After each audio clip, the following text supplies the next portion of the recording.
Welcome back to the Ultimate 3ds Max course. Last lesson we talked about how we create objects in 3ds Max. Let's dedicate this lesson a little bit to the interface of 3ds Max. Let's start from selecting multiple objects at once. We have two ways to do that. First is dragging a frame in the viewport. We can click and drag the frame and select multiple objects. We also have another way. It's pressing Ctrl and clicking objects we want. This way we also can select multiple objects at once. And to deselect objects, we press Alt, and also we can drag the frame, or we can click on an object to deselect it. There's an important thing about the frame itself. We have two modes of the frame, which are window mode and crossing mode. In crossing mode, any object that is touched by the frame will get selected. And in window mode, to select an object, I have to put it fully in the frame. So only this box gets selected versus crossing mode, where both of them get selected, even though only one of them is in the frame. In 3ds Max, there is a coordinate system, which is at the bottom of the app. Right now, we see the global coordinate system. This right here is the center of the global coordinate system in 3ds Max. And if we zero all coordinates, an object will get exactly to the center of this grid. The pivot point is at the bottom of this box. And when we move coordinates, we are actually moving an object relative to where the pivot point of the object is. So when we moved to zero all coordinates of this box, we moved to zero not the box itself, but the pivot point of this box. And for example, if we move the pivot point to the center of the box, now we can again zero down coordinates, and now it's fully in the center of this grid. But we will not dive into a pivot point right now. We'll talk about it later. So this is global coordinate system, but there's also local coordinate system. And local coordinate system is very handful when I want to move an object by a certain axis to a certain point. Let's say I want to move this box by x-axis 153 millimeters further. Right now, I will have to do some math. I will have to add 57.344 to 153 and then put that number right here. Or we can switch to local coordinate system and just type here 153. And now it has moved 153 millimeters by x-axis from where it was. And if I want to move it back, I just type minus 153, and it is exactly where it was before. Obviously, we can do the same thing with y-axis or with that axis.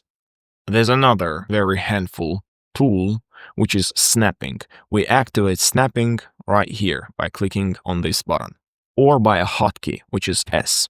Snapping allows us to move objects exactly where we want relative to other objects. For example, if I want to move this angle of this box to this angle of this box, I just activate snapping, choose this vertex, and snap it right here. There are different modes of snapping. There is pivot snapping, grid points, and etc. But the most useful and comfortable for me are vertex snapping and midpoint snapping. You can choose them by pressing right button of the mouse right here, and here opens the window with settings of snapping. Pay attention that when you snap objects, the object will only move by an axis which is activated. And when axis is activated, when axis is chosen, it is colored by yellow. So we can see that only y-axis is selected. And only by y-axis the object is moving. If I want to choose x and y at the same time, I just press here, and now the object moves by x and y-axis at the same time. But it doesn't move by z-axis. I can choose z-axis as well and snap it like this. There is also angle snapping. Let's say I want to rotate this object by 45 degrees. It will be quite difficult for me to do exactly. Right now I have 45.23 degrees. But if I want to rotate it exactly by 45 degrees, I just activate angle snapping. And now I can do it easily, since object rotates 5 degrees at once. And there is also scaling snapping. When it's not activated, we scale object by 1% at once. But we can activate scaling snapping, and now it scales by 10% at once. Let's talk a little bit more about moving objects. You see that this box is not standing correctly because we rotated it just now. But anyways, when I move it, I'm moving it relative to the view coordinates. This is because we have view coordinate system chosen right here. There are different modes of coordinate systems. Right now, again, we have view coordinate system, but there's also screen coordinate system, world, parent, gimbal, grid. However, we only gonna need view coordinate system and local coordinate system. We already know about view coordinate system. What local coordinate system does, it allows us to move object relative to how it stands at a certain moment. For example, if I want to move this box up like this, relative to how it is standing, local coordinate system will help me with that. We can do the same thing with this box and with any other object. Now let's talk about mirroring objects. To mirror object, we have this button right here. And when we click on it, the mirroring window opens. Here, we can choose by which axis we are mirroring it, by x-axis, y-axis, or z-axis. And we can choose whether we want to mirror it with copy or without copying. Since we mentioned copy, let's talk about copying modes as well. To copy an object, we press Shift and drag an object wherever we want. And here again opens copying window. We can choose the number of copies. For example, I can choose 6 copies and it will create 6 copies. But in this window, there are also types of copies, which are copy, instance, and reference. Mostly, again, people use only copy and instance. The difference is copies are independent from each other.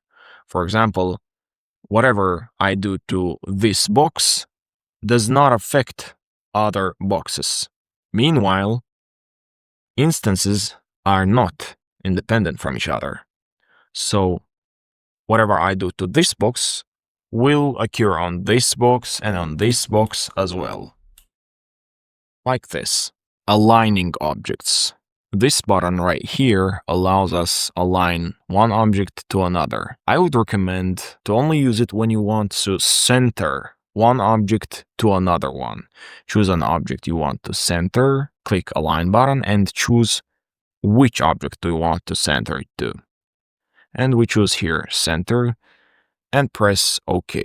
We also can center it by only certain axis. For example, if I don't want to center to this object by X position, I just deselect X position and it will not get centered by X position. And the same with Z position and etc. So I can choose how I want to center it to this object. Lastly, I have to mention that there are different types of frame as well. This is squat frame, rectangular frame, which people mostly use in 99% of cases. But we can choose other ones too, like circle, freeform, spray. But again, I personally never use none of them, only this one. So these are the essentials of 3ds Max interface. Next lesson, we will talk about modes in 3ds Max. Okay, your homework is to create an object like this. At first, try to do it yourself. And if you didn't manage, the answer is, first we create cylinder. Then we copy it, make it more narrow, and rotate it by using angle snapping. One way and the other way. After that, we mirror all of them together by Z-axis with copying. Move them up and rotate them.